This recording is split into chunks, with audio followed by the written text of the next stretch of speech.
Hello everyone, welcome back to our channel. అసలు విషయం ఏంటంటే, నేను యూట్యూబ్ జర్నీ స్టార్ట్ చేస్తే మా హస్బెండ్ నాకు అసలు సపోర్ట్ చేస్తాడా లేదా అని ఒక క్వశ్చన్ మార్క్ అయితే ఉండే. బట్ నేను ఎక్స్పెక్ట్ చేయని దానికంటే ఎక్కువగా నన్ను మోటివేట్ చేస్తూ ప్రేమ, సపోర్ట్ అండ్ పార్ట్నర్షిప్తో కలిసి మంచి బ్యూటిఫుల్ జర్నీ అయితే స్టార్ట్ చేశా. ఇంకా ఎందుకో సడన్గా ఈరోజు శారీ కట్టుకోవాలనిపించింది. అందుకే ఈరోజు నేను శారీ అయితే కట్టుకున్నాను.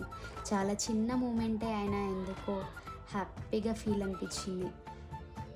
శారీలో వాక్ చేస్తూ కాన్ఫిడెంట్గా స్మైల్తో పోజ్ ఇస్తే ఆ గ్లోయే వేరు. మా టుక్కు వాడి చిన్నారి హ్యాండ్స్తో నన్ను హోల్డ్ చేస్తుంటే నేను ఒక అమ్మగా చాలా ప్రౌడ్గా ఫీల్ అయ్యాను. నాకు కంప్లీట్గా హ్యాపీనెస్ వచ్చింది అంటే బికాజ్ ఆఫ్ మా కిట్టు అండ్ మా టుక్కు ఇద్దరి smile and love and affections.